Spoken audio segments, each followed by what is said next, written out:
Hi, everyone. Welcome to the latest episode of the Sobriety Unleashed podcast with me, Simon. Me, Ellen. And today we are talking about coming out as sober.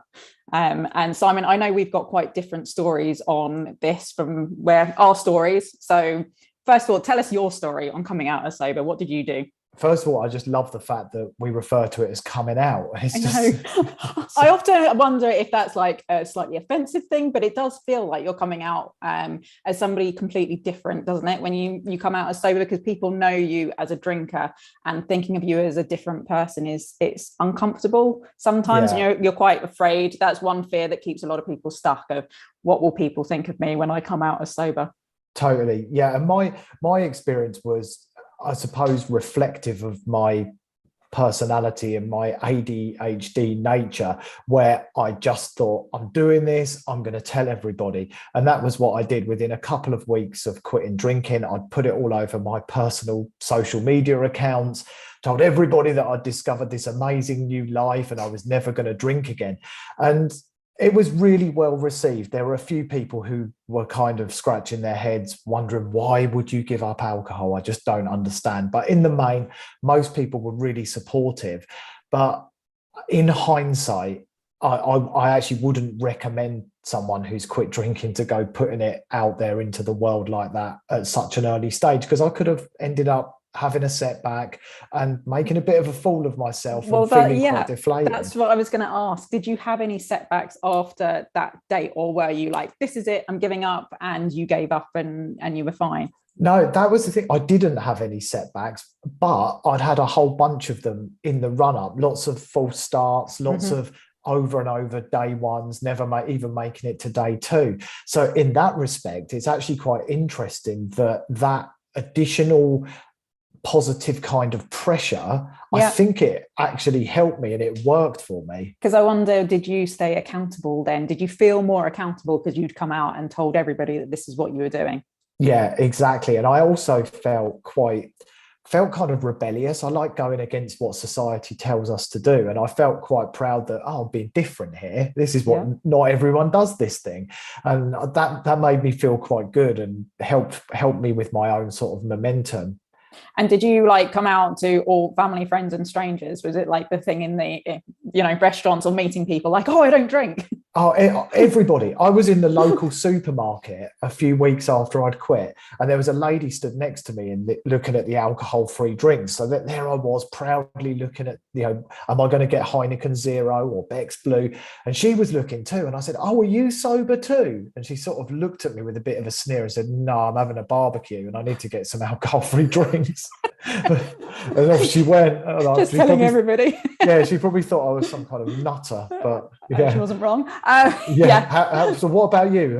What did coming out look like for you? Okay, so mine's a bit different because I'm like in my bubble in France and not with my family and friends that know me as a drinker. Obviously, there was my husband and my mum who lived with us, and even to me, I didn't come out as sober to me for a long time. I just gave up for 30 days.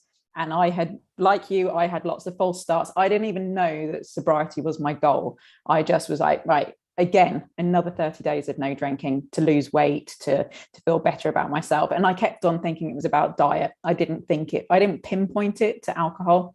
And so it was, I'm not drinking for these 30 days, which was fine. And then I was, if I want to treat myself right, it would be not to drink alcohol, because I'd seen all the benefits of sleeping better, my skin looked better, I had lost loads of weight, I had more focus, all those benefits. So I just continued it.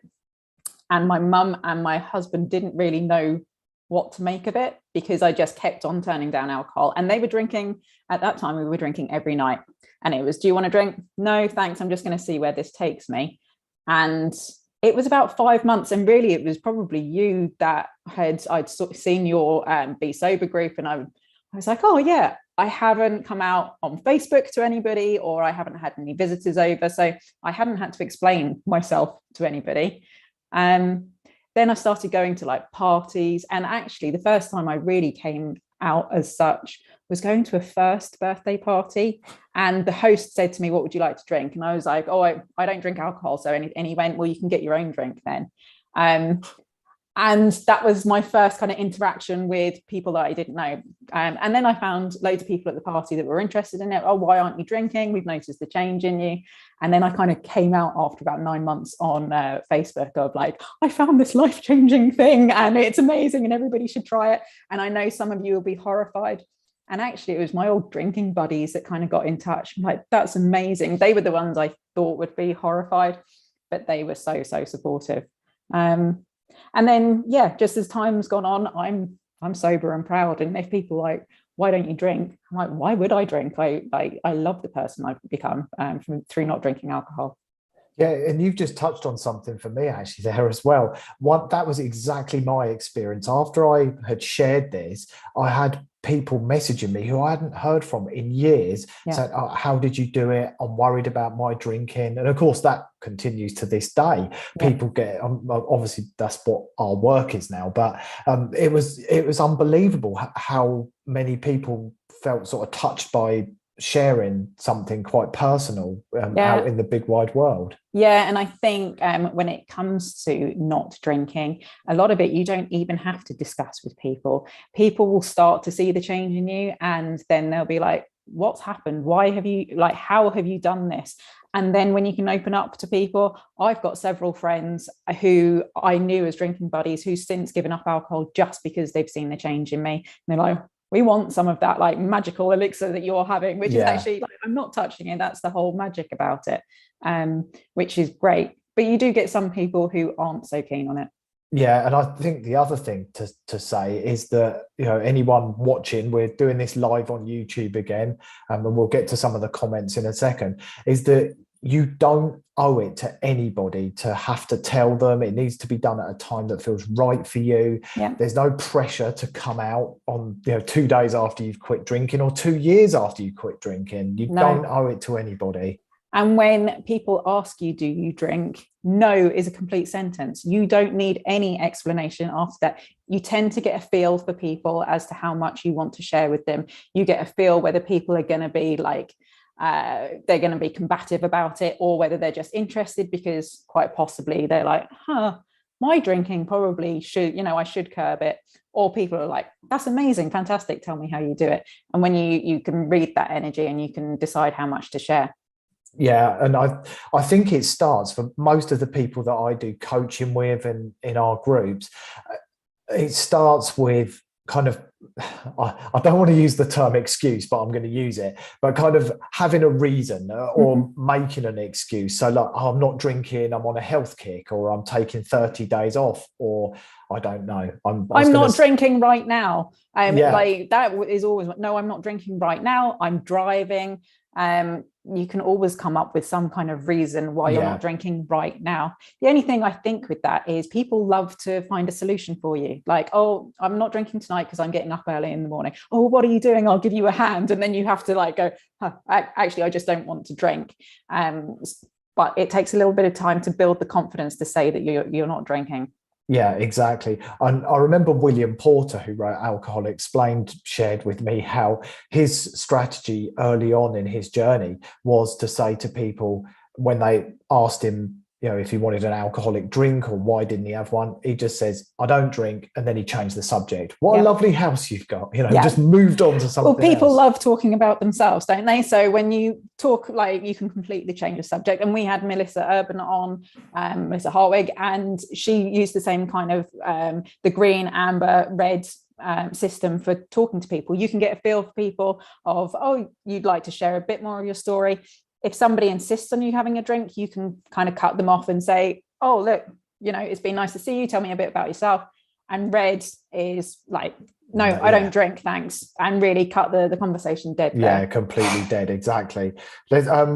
So Carolyn said, it took me 9 months to come out. I could have grown a human in that time. Yeah. Well, you kind of did. You grew a whole new you in that 9 months. That's so true. Yeah. I think that's brilliant. Yeah, and someone actually said, Carolyn, I think during that 9 months you did grow a human. Exactly what you just said. That's very true. If anyone else wants to share their comments while we're live on YouTube. Tell us about your experience of coming out, or if you haven't, or if you've got fears around it, absolutely post that. What other tips would you give somebody who's perhaps really worried about this? They, like, for example, they might work somewhere where once a month it's Friday drinks at the pub, and they don't want to feel left out from their colleagues, and they're worried they'll become sort of like this black sheep. Yeah, what would you say to it is really that? difficult. Well, for a start, alcohol-free drinks with my friend, when I started to realize it sounds so stupid, because again, I realized that it was peer pressure. But when that person said to me, well, you can get your own drink, then I thought, you know what, next time I'm coming armed with alcohol-free drinks, so other people feel comfortable that I have a drink in my hand that looks alcoholic. They became my real friends. But also, if you are like wanting to see these people, but maybe not in that situation, offer them an alternative. I'd love to see you, but how about we do coffee instead? Or I'd love to see you, how about we go for a walk instead? Something where the connection is real still, but it's in an alcohol-free setting.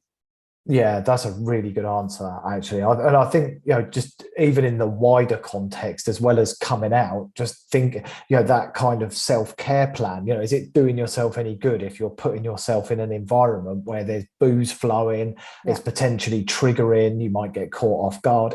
It's dangerous. And I know so many people who've sort of tripped themselves up by peer pressure, putting themselves in that environment.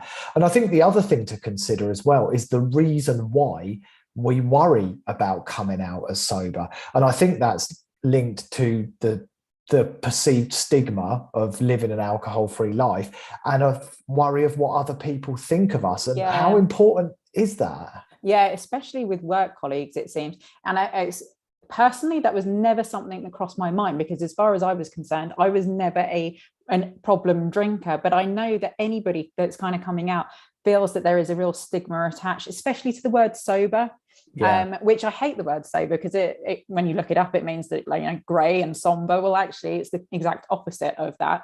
But yes, people immediately have kind of like thoughts of, oh, okay, well, this person had a drink problem, and does that make them like unreliable? Does that make them not trustworthy? Like, it doesn't matter. You can say, I'm doing this because it makes me feel like crap. Alcohol, I don't want to drink, I don't want to feel like crap. Who's going to say to you, oh, come on, do something that makes you feel like crap? Yeah, exactly. It just doesn't make sense. I was somewhere the other day, and there was perhaps a group of about 20 people, and there was like a buffet, and there was some drink being served, and somebody said to me, oh, you won't want this, you're an alcoholic, aren't you? And I found that like quite insulting.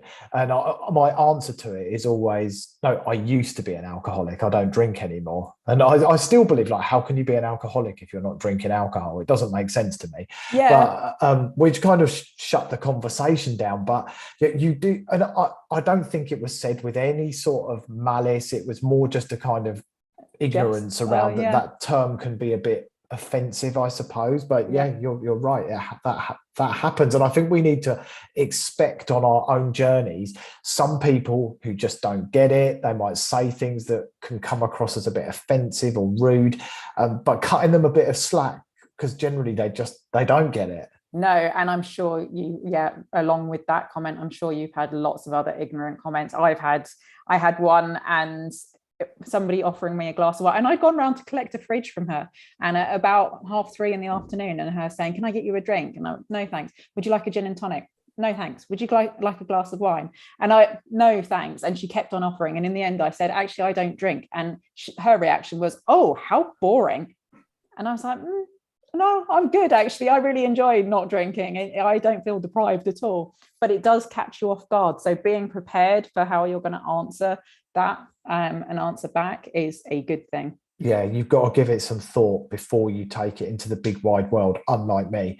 And know that some people may feel like they're being a bit judged, or a light's being shone on their own drinking behavior. They might think, oh, well, you think you're better than me because you don't drink. That's obviously not the case, but you do get that on occasion. Yeah, and I think it's quite a common thing, isn't it? And then, but for every person that's like that, you get more people who are just interested in your journey and say, oh, I really should think about my own drinking. And that's when it's really nice to open up and say, well, maybe, yeah, just try taking a break. Alcohol's always going to be there, but as soon as you take a break, you see the benefits of sobriety. And it's nice to then speak to people who are interested about it, isn't it? Yeah, I couldn't agree more. Slightly off topic, but Natalie has said, how about living alone, trying to keep off drinking? I do well for a month or so, and then I fail. And I've tried everything, like going for a walk and whatever, you know, all the tips and suggestions. What can I do? She said it's a nightmare.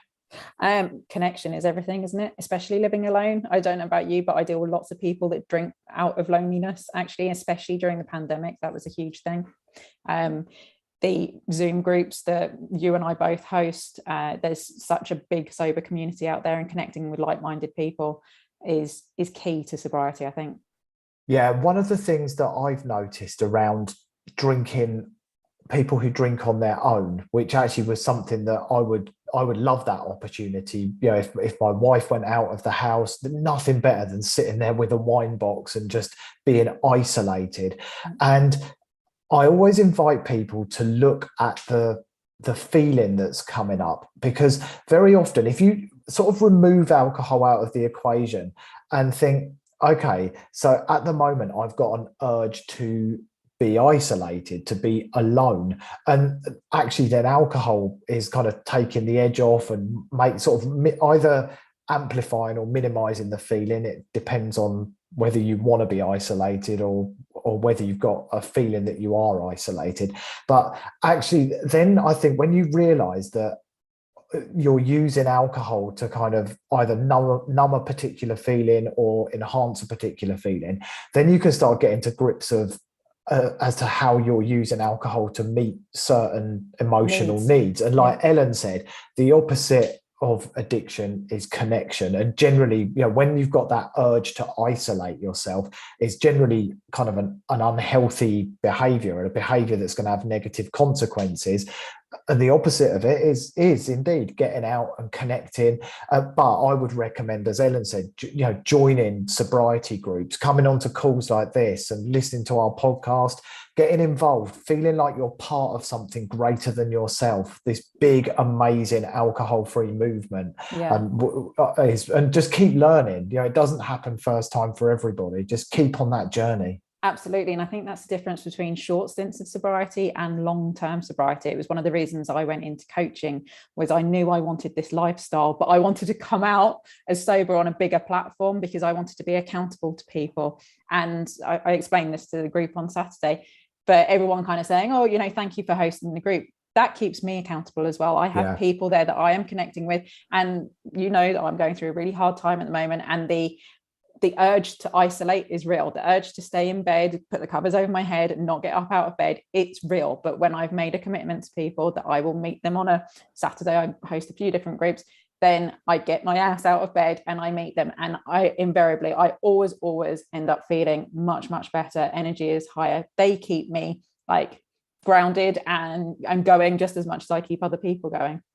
And it's interesting actually, because Natalie said, yeah, I've tried everything, going for a walk, etc., the lot. Yeah. And actually going for a walk is generally a solo activity. So Natalie, it'd be good to know, like, what group activities do you do? You know, is there like a Zumba class you could join, or something where you're going to, meet have new a good people? Giggle. Yeah. And there tends to be some really good communities. I did the indoor climbing, the Zumba, yoga, and if it's something that is creative or playing cards, there's loads and loads of different groups of people. Go and find your community. Nowadays, there are so many people. I think I read a statistic that 90% of people live in households with under 2 people in, and that has flipped. It used to be the other way.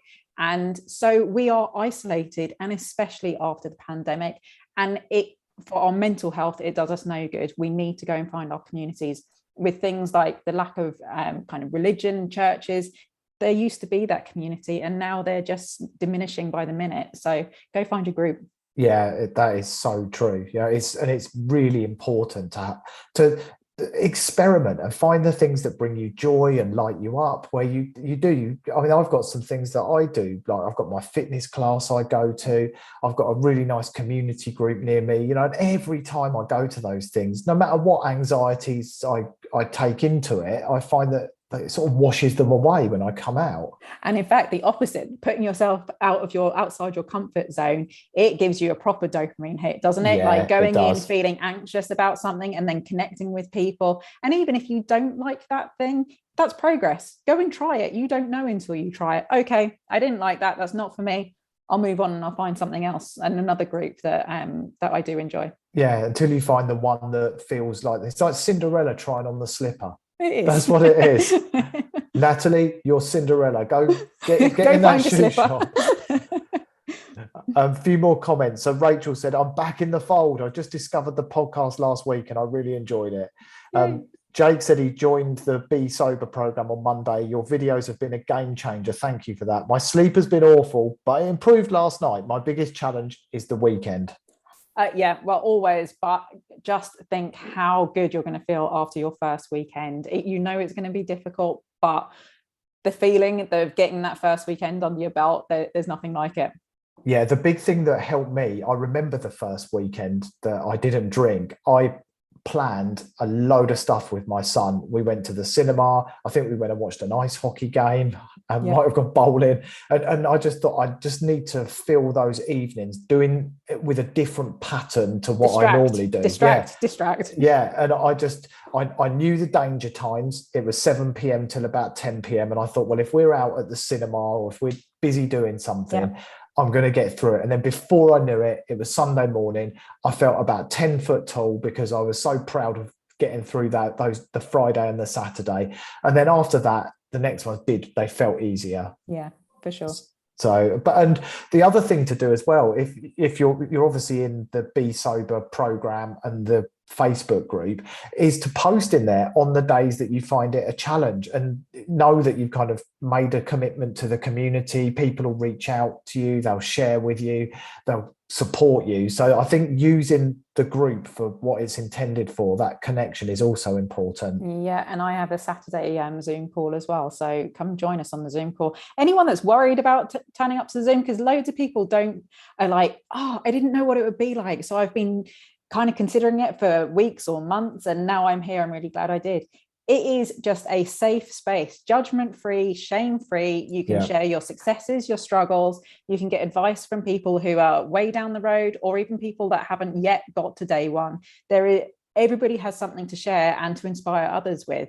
For the ones that haven't yet got to day one, it reminds the people on day 1001 why they don't want to go back to that. And for the people vice versa, like there's something inspiring in people who've got much more experience under their belt.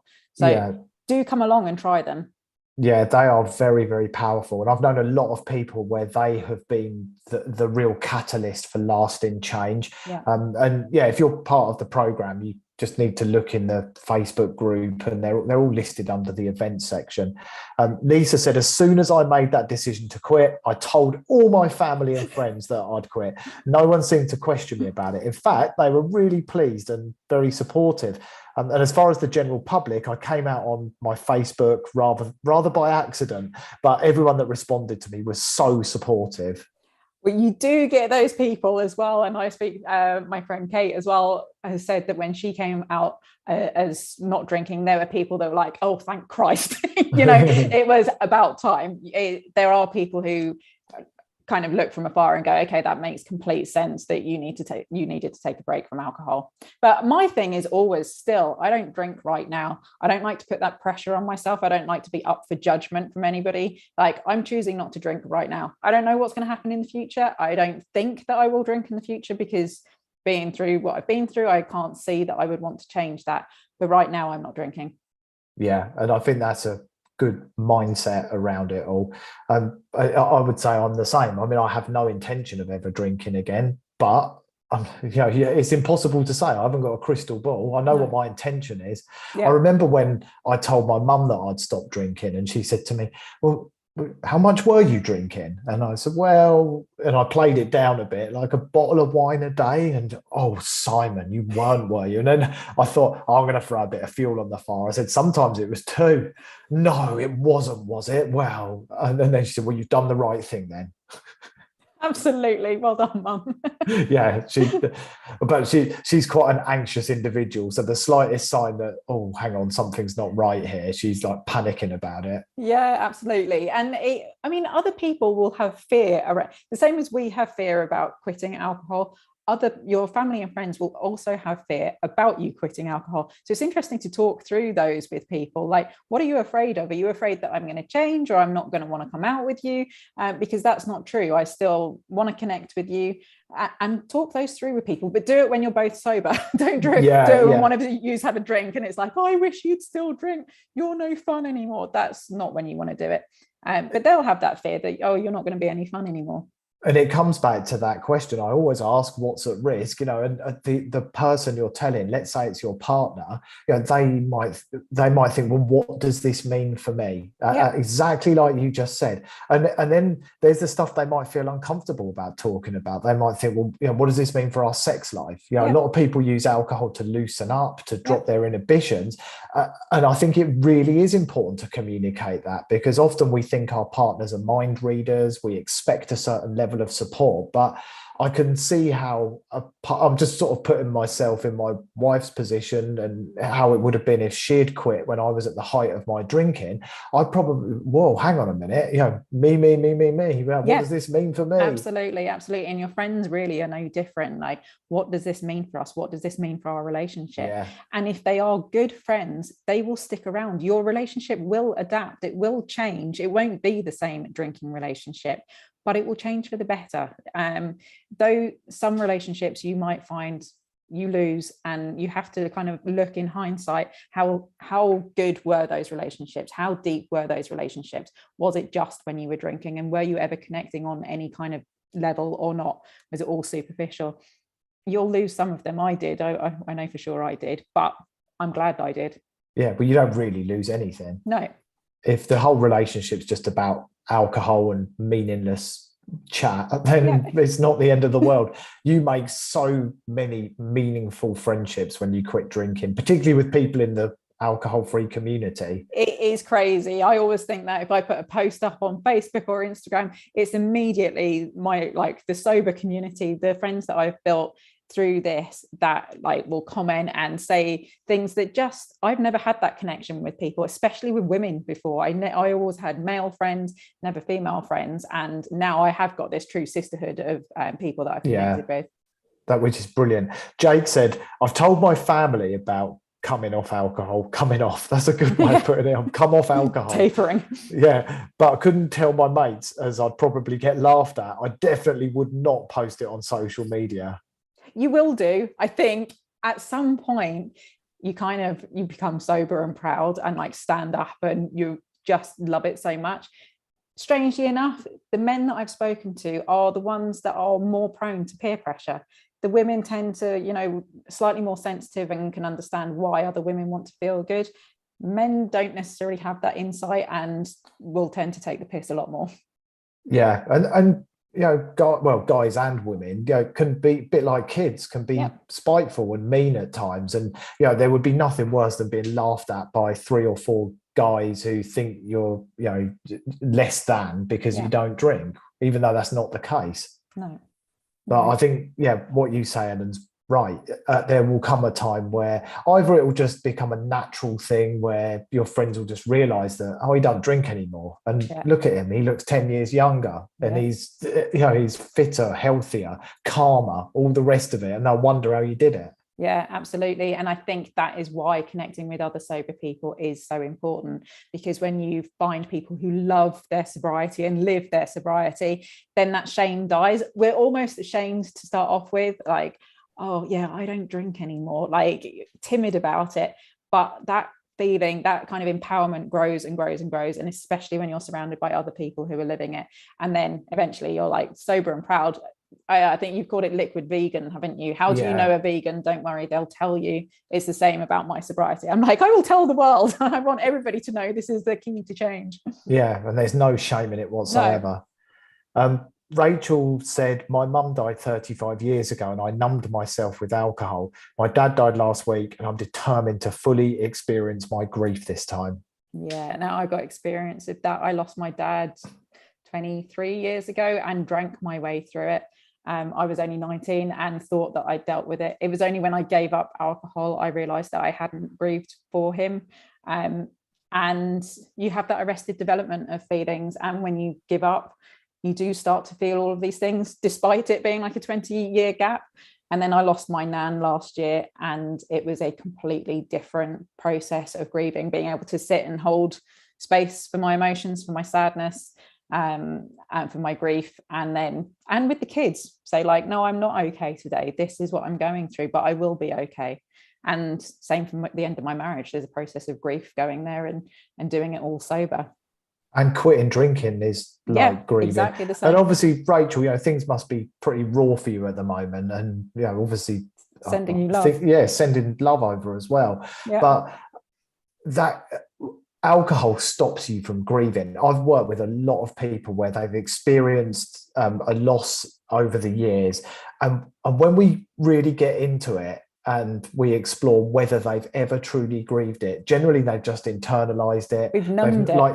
Numbed it out, and the grief lives within. You're doing the right thing. You're, like Ellen said, it doesn't mean it's easy, but just allowing to be with your emotions, to move through those different stages until you reach a place of acceptance. And it takes different time, and it's a different journey for everybody. But alcohol just keeps you stuck, and that grief lives in you like a kind of darkness, I guess, that you carry. Does.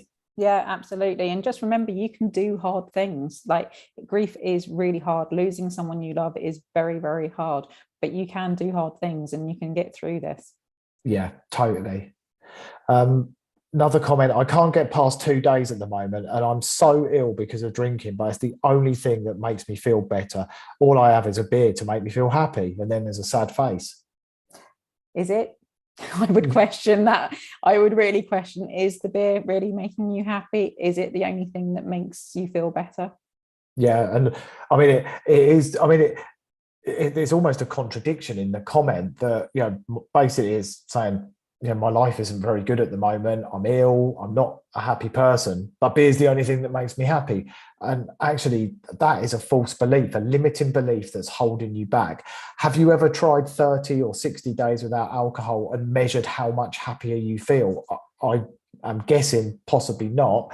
And I think you owe it to yourself to do that experiment to find out whether life is better without booze, because I think it will be. Yeah, 100%. And I would start with the 10 days, start with getting that first weekend, the second weekend under your belt, connect with some sober groups, find people that are that much further ahead in their journey and someone that you aspire to be like, and ask them how they did it. Like, connect with people. It is possible. It feels daunting to start off with, but the feeling that you get as you go along on this journey will make it worth it. Alcohol will always be there if you decide it's not worth it and you're actually unhappier. Alcohol's always there to go back to, but just use it as an experiment. 10 days, 30 days. And you're on this podcast, you're listening in, you're live on YouTube while we're streaming it. So there's clearly some kind of questioning going on, and you're wondering about that relationship. For a long period in both mine and Ellen's lives, we had what we thought was a healthy, happy relationship with alcohol, and then it turned sour, as it does for almost everybody. And it's just that point where you reach a place of accepting that the relationships become toxic, alcohol's no longer serving you, and it's time to make a change. It's how long you want to stay in that place for. And it is proven, like, you're in the contemplation stage, you've gone past the pre-contemplation stage, you are questioning, is this right for me? Like, is it serving me any longer? There is no going back to that ignorance is bliss. From now on, every time you drink, you're not going to find the same joy in it as you used to. But as Simon says, it can keep you stuck. Like, if you don't start to connect and start to do the work to take you on to that next stage. Yeah, exactly. It's the most I've gone is 2 weeks in 25 years. I actually think I don't think I had more than 2 days in 25 years where I didn't drink. And that's the honest truth. Yeah, apart from my pregnancies and my third pregnancy, I drank. Not like I was drinking, not during the pregnancies, but I didn't stop completely. But otherwise, there was very, once I started to think this is no longer serving me, I had some longer stints. But that still, it took me 3 or 4 years before it stuck. Exactly. Yeah. So you're doing better than me. I mean, than I was doing. So that's and you think we look at Judy, who was that much further along, who had how many years? Something like 45 years. 40 odd years. 40 years of drinking. It is completely possible to drink, to change your drinking habits after that time. The one thing that's important to know, though, is once you've moved to that place where you're questioning the relationship, as Ellen said, you can't go back to ignorant bliss. The only way out is through. You've got to go through those stages of educating yourself, learning about why an alcohol-free life is superior, how to do it, what support you need. So education, then you've got to start putting it into practice, getting out into the world and experiencing it without alcohol. And then eventually you do get to a stage, the more you practice, the more your beliefs change, and then you start to master it. You stop thinking about it. It just is, often it's just getting through that first week or two. It is, and you choose your hard. Like the first week, first 10 days is going to be hard, but staying stuck in this cycle that you're in at the moment is also hard. So okay, first 10 days of sobriety is going to be hard, but after that, it is going to be so worth it. You're going to be like, woohoo. But if you stay stuck in this cycle, you've got the next however many years of a hard cycle. Yeah, and imagine if you lived your whole life never having a proper break from alcohol, never knowing, is it better? Was it better? I never knew. I just stayed stuck in that cycle. We owe it to ourselves to find out. Yeah. Why would you not? So Jake said, when I go to Sainsbury's to do my shopping tomorrow, instead of buying alcohol for the weekend, I'm going to post a picture in the Facebook group of me giving the alcohol the middle finger, which is brilliant. He said, if you will allow me to do that. Yeah, 100%. Post it in there. I want to tag me in it. I want to see it. Put it on Instagram as well. And we want to see you. Please post it in the group. Made it to day 3, day 4, day 5. You will have nothing but love and support. Yeah, absolutely. Oh, yeah, that's brilliant. Good on you, Jake. I think that, and that's a really sound mindset you've got there. You're moving over, I can tell, to really embracing what this is all about, and making it fun as well. Living an alcohol-free life should be more fun than when we were drinking, and it's not all about being serious and boring and talking about difficult and uncomfortable topics. There's another great Facebook group called the Sober Punks, who I don't know if you follow them, Simon, but really, really great sense of humor on there. So anyone that finds that maybe AA is not the place, and the more serious ones, Sober Punks, go and have a look at them. Yeah, I think a guy called Jonathan runs it, and I did a Zoom call with him a couple of years ago, and it's not for everybody's liking because there's a lot of swearing involved. There is a lot of swearing. It's completely my place. I swear like a sailor. Lisa said, I think that when quitting, we have to believe we can do it. Yes, there will be a few days of discomfort, but all in all, you will feel much better than if you were drinking. That's so true. Yeah. And if we can do it, anybody can do it. We're quite special, but there is nothing special about us, is there? When it comes to sobriety, we were exactly the same. I loved the drinking version of me. I really did. But I just started to know better, and I started to educate myself. And now I really, truly love this version of me, and I get to show up authentically to people and connect with people. And I feel so much better about myself. It's why would you not want that? Exactly. And as adults, I think it's our job to constantly evaluate what in our life is serving us. We've all changed habits and things that we do over time, everything from what we eat to what we wear to exercise to work. There comes a time, just like a job you've been stuck in a rut for a long time, where you think, you know what, it is time to move on from this. It's not serving me. It's not doing me any good. No. It's affecting my mental health and whatever else. And I want to earn more money. I want to feel happier. Yeah. Not that money leads to happiness, by the way, but that's another topic. But it's just about evaluating what is serving you, what's adding to your life, what's aligning with your values, which we talked about previously. Yeah. And yes, it's the same as any behavior change. And I think once you have embraced sobriety, you will constantly be updating that. You'll be looking at other things, other ways to improve yourself. That's the really exciting thing about sobriety, is it just leads to so much more in the way of self-development. You're not depriving yourself of anything. You're just opening up this whole new world of freedom and empowerment. What's not to love? Yeah, exactly. The big thing for me was after I quit drinking, sort of 6 to 8 months, I just I was so much more aware of how I was feeling. And I recognized that there was this kind of emptiness within myself, Yeah. which probably I was filling with wine before. And then I started like exploring it and thinking, okay, well, what's going on here? And then that led me on the journey of recognizing that I'd had quite a traumatic childhood, which I'd never even thought about before. Then I was able to do some therapy and the work necessary. And then I ended up writing a book about it. You know, that's a whole nother story. Lisa said, I was a very heavy drinker for more than 40 years. And yes, if I can do it, anyone can. Those of you who are new to Simon's group and Simon and Ellen's coaching, you have found the gold. Welcome. I love Lisa, that. we love you. Lisa's coming to visit me, I think. Yeah, well, we've got a social event in September, and I think Lisa's coming over to that as well. Yay. In the UK. You should come to that. Jump on a plane. Yeah, I will do. Actually, when is it? September the 10th. Okay, I'll be there. There we go. You heard it here first. Okay, we better wrap up. So that's another episode of our awesome podcast done. And I take it we'll be streaming it live on YouTube again next week, will we? I think so. So look forward to seeing you all there.